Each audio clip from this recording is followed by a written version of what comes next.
Assalamualaikum warahmatullahi wabarakatuh. Perkenalkan, nama saya Agung Prasetyo Nugroho, NIM D2A019005.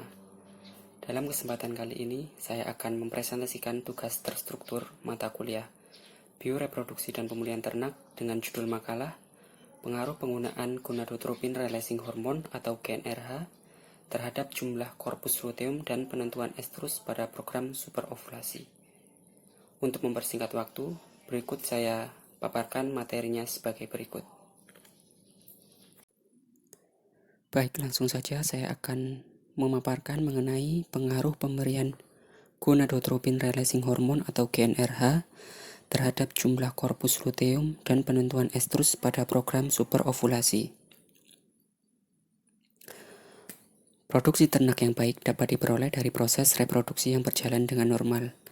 Kemampuan reproduksi yang bagus, maka semakin bagus pula produktivitas ternak tersebut. Pada hakikatnya, produksi di bidang peternakan hanya dapat diperoleh bila ada proses reproduksi. Efisiensi reproduksi yang tinggi dengan produktivitas ternak yang bagus dapat diperoleh bila kemampuan reproduksi kelompok ternak tersebut baik, disertai dengan manajemen pemeliharaan yang baik pula. Deteksi birahi pada sapi merupakan salah satu hal penting dalam pengelolaan reproduksi. Timbulnya tanda-tanda birahi dari setiap sapi berbeda. Perbedaan gejala estrus lebih disebabkan oleh faktor individu yang mungkin lebih berhubungan dengan pola hormonal, terutama level hormon estrogen yang berperan dalam merangsang estrus, menurut Nur Fathia 2019. Dalam sekelompok ternak memiliki fase siklus birahi yang berbeda-beda, mulai dari awal birahi, puncak birahi, ataupun akhir birahi. Lama birahi pada sapi sekitar 12-24 jam, dan biasanya berlangsung selama 12-18 jam, menurut Nur Fathia 2019.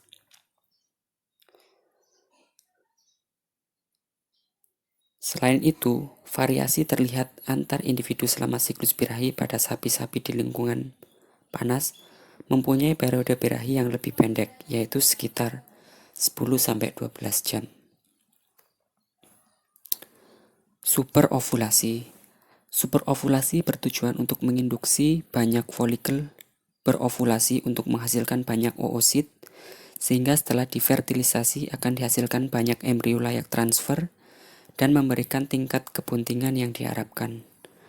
Proses superovulasi dapat menurunkan kemampuan folikel untuk mengalami ovulasi terkait dengan kurangnya reseptor gonadotropin pada folikel atau terjadi defisiensi pada bagian lain yang terlibat dalam proses ovulasi. Superovulasi dipengaruhi oleh dua faktor, yakni faktor internal dan faktor eksternal. Faktor internal terdiri dari genetik ternak yang meliputi breed dan sensitivitas individu ternak terhadap hormon, kemudian karakter fisiologis yang meliputi umur, kondisi ovari, dan ada tidaknya folikel dominan. Kemudian nutrisi yang meliputi body condition score dan kecukupan nutrisi, dan yang terakhir kesehatan organ reproduksi. Sedangkan untuk faktor eksternal meliputi penggunaan preparat FSH atau follicle stimulating hormone yang terdiri dari imbangan FSH dengan LH, kemudian dosis FSH yang digunakan, kemudian musim, dan yang terakhir manajemen pelaksanaan di lapangan. Hormon GnRH atau gonadotropin releasing hormone. Pemberian hormon GnRH sebelum perlakuan superovulasi dapat meningkatkan respon ovarium dari hewan donor melalui mekanisme sinkronisasi munculnya gelombang folikel akibat ovulasi folikel dominan. Dan gonadotropin diberikan pada saat yang tepat. GnRH berfungsi untuk menginduksi pelepasan follicle stimulating hormone dan luteinizing hormone di hipofisa anterior sehingga menyebabkan perkembangan folikel dan terjadinya birahi. Perkembangan folikel menyebabkan tingginya kadar hormon estrogen yang menginduksi gejala birahi pada sapi. Teknik sinkronisasi dapat diaplikasikan dengan pemberian 250 mili GnRH untuk sapi betina dengan berat badan sekitar 400 kg. Hasil penelitian Afriani 2014 menunjukkan bahwa jumlah korpus luteum dari masing-masing induk sapi yang diberi hormon gonadotropin relaxing hormone berkisar antara 1 sampai 5 buah. Dan jumlah korpus luteum yang tertinggi berada pada perlakuan C, yakni pada 48 jam dengan rataan 4,33. Untuk setiap perlakuan dapat dilihat pada tabel berikut. Di sini dapat kita lihat bahwa ada 4 perlakuan, yakni perlakuan A 16 jam, perlakuan B 32 jam, perlakuan C 48 jam, dan perlakuan D 64 jam. Hasil analisis statistik menunjukkan bahwa waktu pemberian hormon gonadotropin relaxing hormone berpengaruh sangat nyata terhadap jumlah korpus luteum.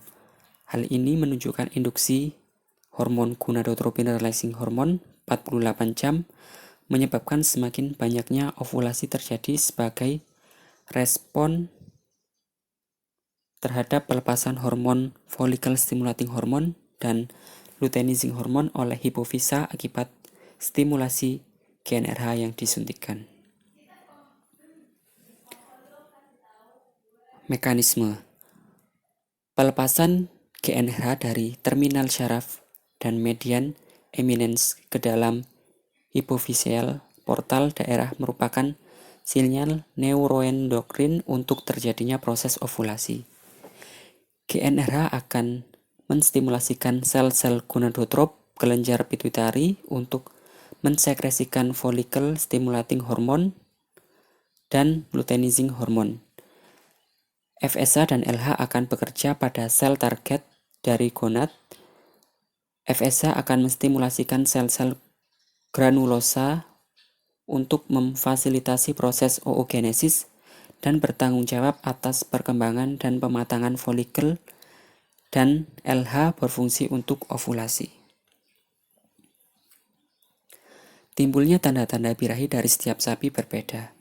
Perbedaan gejala estrus lebih disebabkan oleh faktor individu yang mungkin lebih berhubungan dengan pola hormonal, terutama level hormon estrogen yang berperan dalam merangsang estrus. Teknik sinkronisasi dapat diaplikasikan dengan pemberian 250 mg GnRH untuk sapi betina dengan berat badan sekitar 400 kg.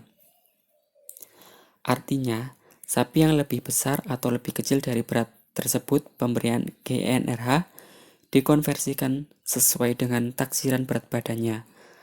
Hal lain yang menyebabkan adanya variasi antar individu ternak kemungkinan disebabkan oleh adanya peningkatan estradiol yang berbeda dari masing-masing ternak. Berbedanya waktu timbulnya estrus disebabkan karena tidak terjadinya peningkatan estradiol pada ternak selama beberapa hari setelah progesteron mencapai tingkat basal. Kesimpulannya, yang pertama, perlakuan superovulasi bertujuan untuk menginduksi banyak folikel berovulasi untuk menghasilkan banyak oosit, sehingga setelah difertilisasi akan dihasilkan banyak embrio layak transfer dan memberikan tingkat kebuntingan yang diharapkan.